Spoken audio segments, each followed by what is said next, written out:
Hi, so this is part 2 of my catch-up. I've got 7 books to go through, which should catch me up completely with everything I've read from the last one until this one.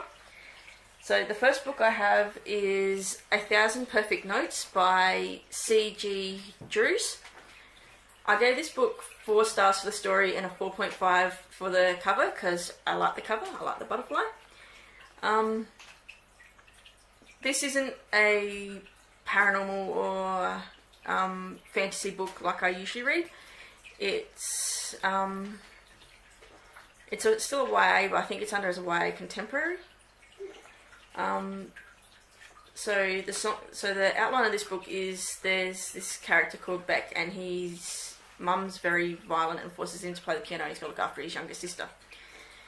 Beck meets August, and his world changes and things start to change. But my favourite character is August. She has a love for animals and she's always happy, and she doesn't like wearing shoes.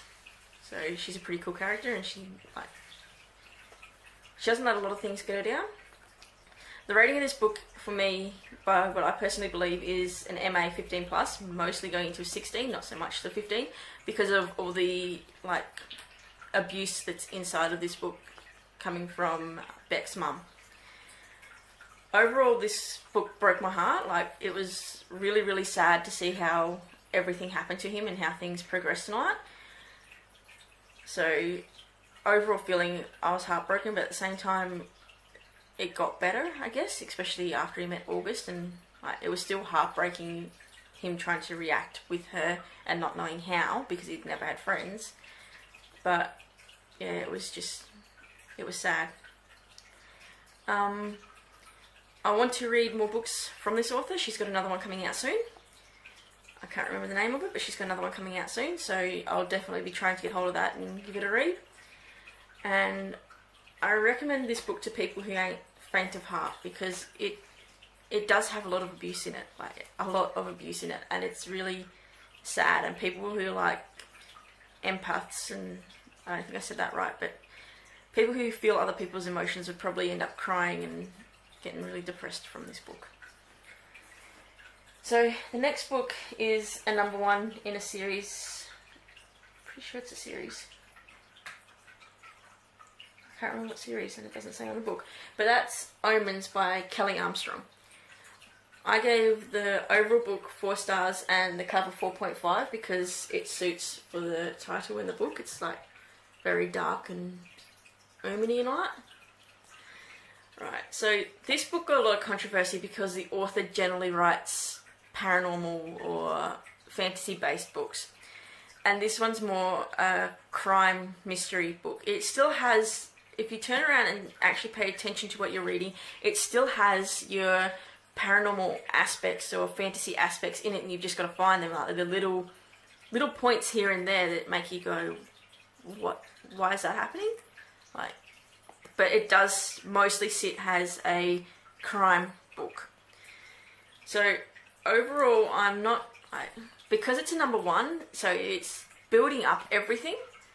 I'm not overly sure how I feel overall about it. It is a good book and it is a nice story. I do want to continue the series. I do want to find out more about it and how things will progress and how those little things might build up to more bigger things. But this book itself left me feeling unknown, I guess, not sure. My favourite character in it is Rose Walsh, which is Gabriel, I'm pretty sure. Yeah, Gabriel's mother, because she's a bit of a whack job, but she's funny and she's good, and she always knows when to just sit someone down and talk to them, but just not talk to them about what's wrong, but more talk to them about things that she can see is picked up from them looking around her house and all that. I would read more from this author. I have actually read books from this author and enjoyed this author, but I will be trying to finish off this series and then maybe finding another lot of her books to read, because I do enjoy reading from this author. I'd recommend this more to crime nuts, because people who generally have liked her other books for the paranormal aspect of them, I've noticed have not overly enjoyed this one, because it's not in your face for this one book. It might get there with others, but this one book, it's not thrown in your face like it is with a lot of other books. This is more a crime mystery book over the paranormal fantasy, like I keep saying. But it is still a very well written, well thought out book. And I enjoy it, but I do enjoy my paranormal and all that books. But I enjoyed this book for its mystery and crime aspects of it. And I found it really, really, really lovely. So the next book is a book that I got picked as another monthly read. And because it was one of the first books that came in out of the 3 that I said I would read, it was the first one I read, obviously. So it's called Fantasy Lover by Sherilyn Kenyon. Like I said, I'm bad with names. I gave this book 3 stars, and 3 stars for the cover because it's just a dude's face on the cover. Like it suits with it because of what the book's about. But so the book's generally about this guy who got cursed by God to be stuck in a book forever, and when he comes out, he's the slave of whoever's called him, sort of thing. Due to the fact that he's meant to be a sex slave, I've rated this book 18+ because it is based around sex and all that. The main character in this is a woman who is a sex therapist and has lost interest in any form of sexual contact or sex or anything like that. My favourite character in this is not Julian or... what's the other name? Grace. My favourite character is actually Eurus, which is... I'm not going to say who because it'll give it away, I just realised. Eurus is funny, and I love the fact that they stuck with like history, like Greek gods and all that sort of stuff. So this is a mythology sort of book. You do have to have some general idea on who your gods and all that are. So Eurus is funny. He gets... another thing I can't say or otherwise it's going to ruin everything.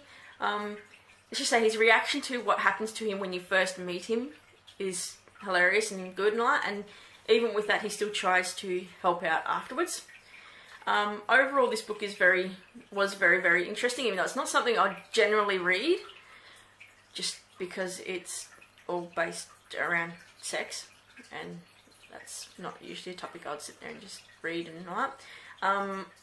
The Greek mythology side of it is something that would interest me, but by the synopsis, it doesn't actually pinpoint that. This book shocked me in so many ways because when I read what the synopsis was, I took it in a different aspect to what it actually was. So, overall, this book was very, very interesting to me just because of... it was interesting. It was a good read and all that. But it's not something I would generally always pick up and read and all that. It's out of that zone. I'd recommend it to an older audience because, like I said, this book is just basically all about sex and trying to get sex and other stuff to do with sex. But it does have your little aspects behind it too that isn't just about sex. Alright. So, the next book is another book that got picked in the list of 3 but came afterwards, so I obviously read it afterwards, which is Love Letters to the Dead. I gave the overall book 3 stars, but I gave the cover 4.5. I like the cover and how it's set out. I loved what the synopsis said the book was about, which is a girl writing love letters to dead people. So people like Kurt Cobain and Amy Winehouse and Janis Joplin and Heath Ledger. It's not so much love letters, it's more like Dear Diary sort of thing, but speaking to dead people. I don't have a favourite character in this because, I don't know, none of them really stood out to me. None of them were overly the best. I did give it an MA 15+ rating because there are certain things in this book that you need to have a mature mindset about, because there's like suicides and other stuff in it. There's homosexual relationships in it too. So it is a more mature mindset for this book. Overall, the book frustrated me. Like, I didn't mind that it was set out like a Dear Diary, even though it states love letters. But it still frustrated me in the aspect that it just seemed like we were sitting there reading someone's diary and they were whinging about everything. I'm not sure if I'll read any more books from this author. There might be something I'll pick up and it might sound interesting. I might give it a go. So there's a possibility I'll read from this author. And the author is Ava Deliria. Sorry, I keep forgetting to do the author. So there's a possibility I might read from her. Who I'd recommend this book to?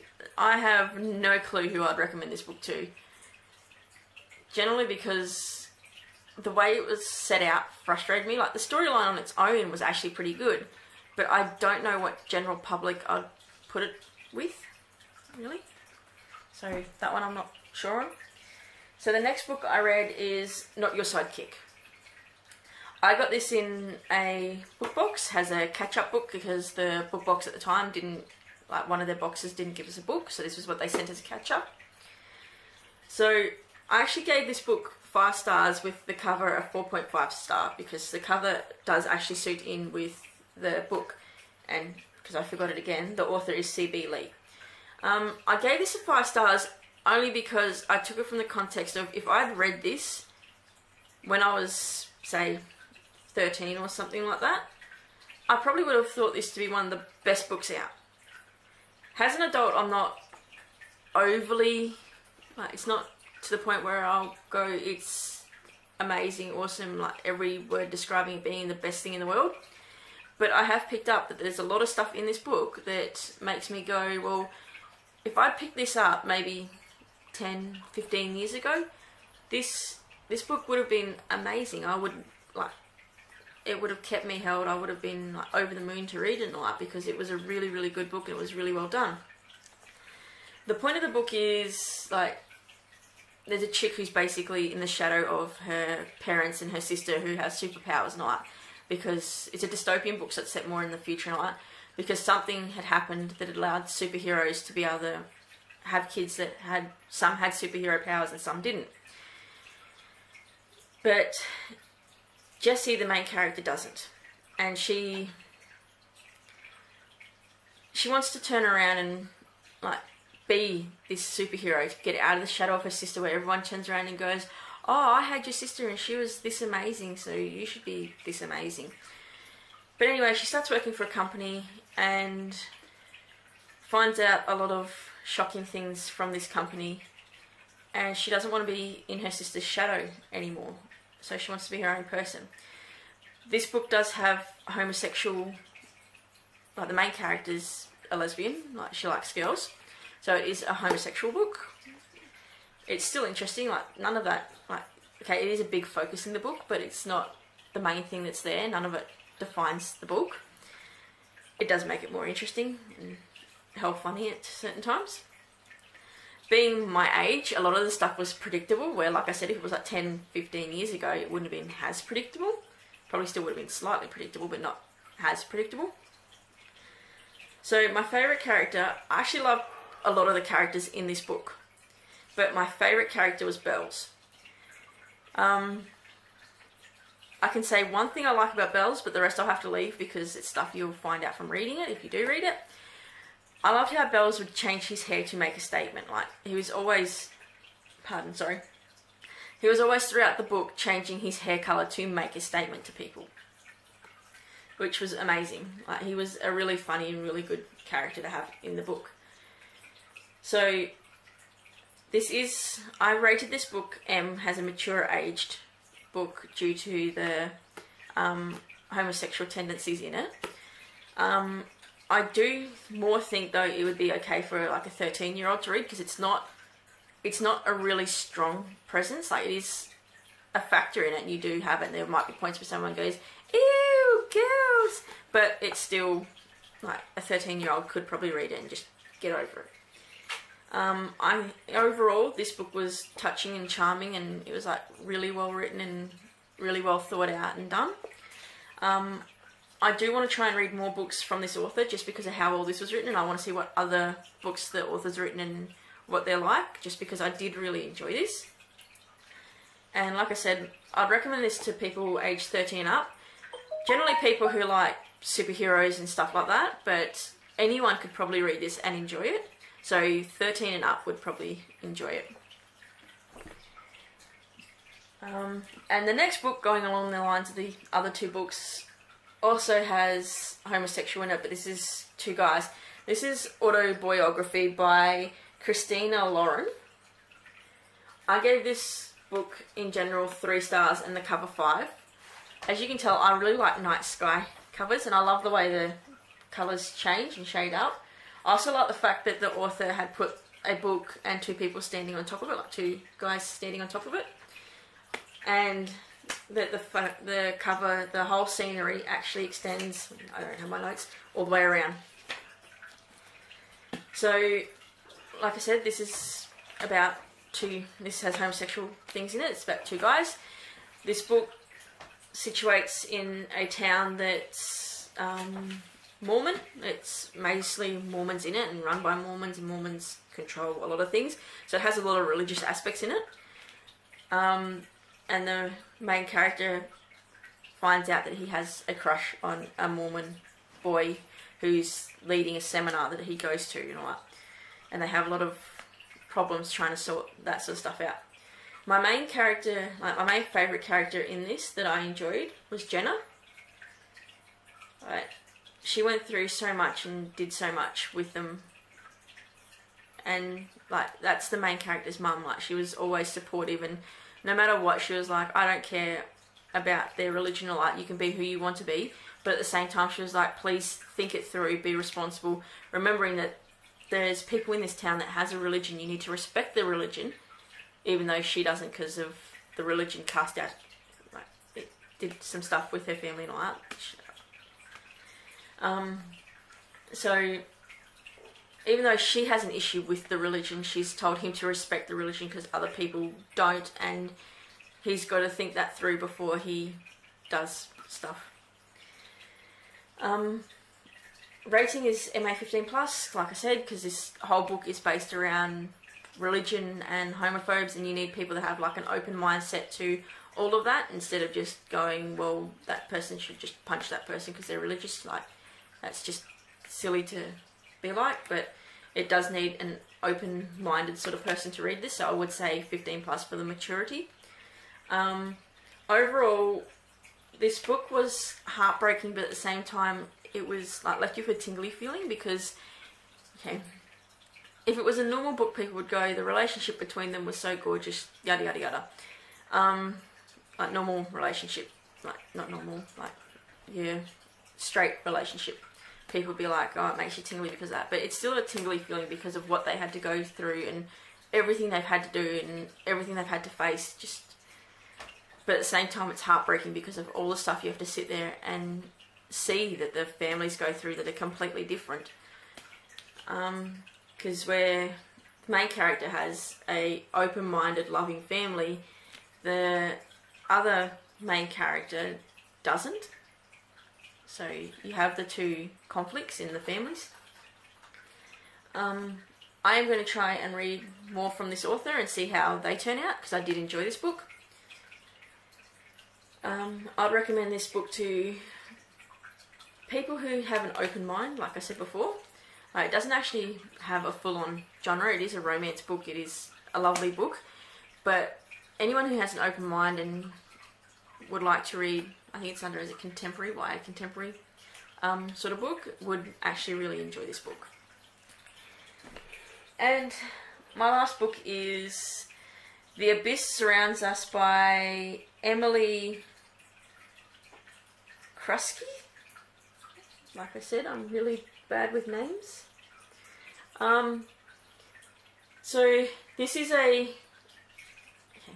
got this described to me as a fantasy book, because this is another recommended book for a monthly pick, and I went, well, I'll just read it anyway because it sounds interesting. It got told to me as being a sci-fi. It's not so much a space thing, it's more a pirate and creature thing. I'm pretty sure I gave this book a 4 stars for the story and a 5 star for the cover, because I like how the cover's set out with Creature's eye and the chick that's in it. I can't go into full details on why she's standing like that, I don't think, because it is actually in the book. And then on the back, they keep the Creature's eye there. I love it when they follow the covers through. Anyway, so my favourite character in this book was Swift. Because not only is she a guarded person, she's also, like, she's got one of the biggest hearts in it, and you don't find that out without having to read it, so I can't go into too much about her like a lot of the characters. But Swift is a pretty awesome character in this, even though she does act all tough and almighty and, like, everything else like that. Yes, again, this is another homosexual book with two female characters who fall in love. But the basis of the book is the character on the front, which is the main character, Cass. She has to raise a creature after being kidnapped by pirates to help pirates. I haven't done an information card on this because it's a book that I forgot to do one for. So I'm pretty sure I gave this a rating of M for mature audience because there is a lot of aspects in it that you would need a mature mindset for. There's also like a lot of threats and stuff that goes on in it too. So I want to try and finish this series, and then I want to also see if I can find other books from this author and see if they interest me as much. It's a book, this sort of book is one that I usually wouldn't pick up because of I'd think it was something else, but after getting it recommended and I read it and it sounded interesting, it was something that I would normally read. It did have aspects in it that were really, really interesting to me and I really enjoyed. I would recommend this book for people who like more a dystopian setting because it is set more in the dystopian area. I wouldn't exactly call it a sci-fi, more a fantasy, because it's not so much set in space, it's just set in a like dystopian time frame. But it was a really, really good read and I really enjoyed it. And I'd recommend it to anyone who likes books about pirates and adventure and creatures that are genetically altered. So that's all my catch up. I was trying a different way on how to review my books so I can get through them a bit quicker because there were so many. If there's any books you'd like to talk with me about and all that, you can comment down below and I'll talk to you about the books and in more of a review, longer and all that. I am going to be doing a full book review video on Not Your Sidekick by C.B. Lee because there's a lot of issues I'd like to discuss in it and see if anyone else is interested in talking with me about them. But that will be probably next week I'll upload that video. So yeah, if you liked this video, give it a thumbs up. If you think there's something I can improve on, please let me know in the comments below. And alright, bye.